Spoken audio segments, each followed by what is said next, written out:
بسم اللہ الرحمن الرحیم۔ السلام علیکم ورحمۃ اللہ وبرکاتہ۔ مضامین قرآن کے سلسلے میں انشاءاللہ العزیز ہم آج کی نشست میں سورہ آل عمران کے رکوع نمبر 14 جو کہ چوتھے پارے کا 5واں رکوع ہے اور آیت نمبر 140 سے لے کے 143 پر مشتمل ہے۔ پچھلے رکوع میں غزوہ احد کے حوالے سے گفتگو ہوئی کہ نبی کریم صلی اللہ علیہ وسلم نے جب منافقین 300 افراد کو لے کے الگ ہو گئے، منافقین کا سردار، تو اہل ایمان کی تسلی کے لیے آپ نے ارشاد فرمایا کہ کیا تمہارے لیے یہ کافی نہیں ہے کہ اللہ 3000 فرشتے تمہاری مدد کے لیے نازل فرمائے۔ اب اس رکوع میں چونکہ بات جہاد کی چل رہی ہے تو جہاد کے تعلق سے انفاق فی سبیل اللہ یعنی جان کے ساتھ ساتھ مال جہاد کی عام ترین ضرورت ہوتی ہے، تو ارشاد فرمایا کہ اس حوالے سے چونکہ انفاق فی سبیل اللہ یعنی اللہ کی راہ میں خرچ کرنے سے روکنے والا جو عنصر ہے، ایلیمنٹ ہے، وہ سود ہے۔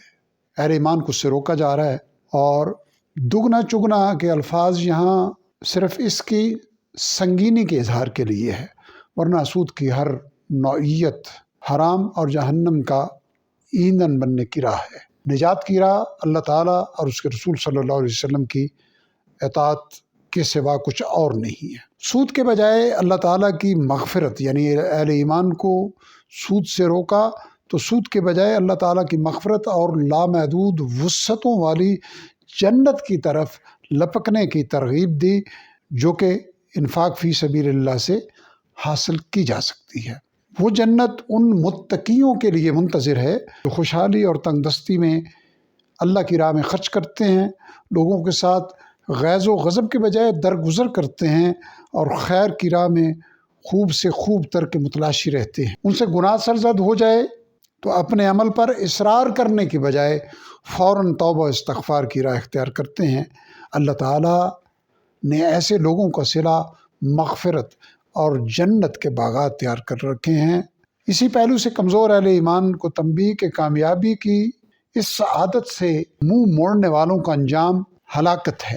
اپنے ارد گرد ہلاک شدہ قوموں کے انجام کو دیکھ کر عبرت پکڑو۔ جنگ احد میں پیش آنے والی وقتی ناکامی سے بد دل ہونے والوں کو حوصلہ دیا کہ ہمت نہ ہارو، غلبہ ایمان والوں کا ہی مقدر ہے۔ تمہیں احد میں نقصان پہنچا تو بدر میں اور احد میں بھی کفار کس قدر نقصان اٹھا چکے ہیں۔ یہ عارضی ناکامی دراصل مخلص اور منافق کو پرکھ کر یعنی مخلص اہل ایمان اور منافق کو پرکھ کر جدا جدا کرنے کے لیے تھی۔ یہ امتحان کھوٹ کو الگ کر کے اہل ایمان کو کندن بنانے کے لیے تھا، ورنہ کفر کا مٹنا تو اللہ تعالیٰ طے فرما ہی چکے ہیں۔ کمزور اہل ایمان کو جھنجھوڑا کہ جو جہاد اور شہادت کی تمنا کیا کرتے تھے، احد کی وقتی ناکامی ایسے لوگوں کے لیے کسوٹی تھی کہ وہ کھرے ہیں یا کھوٹے۔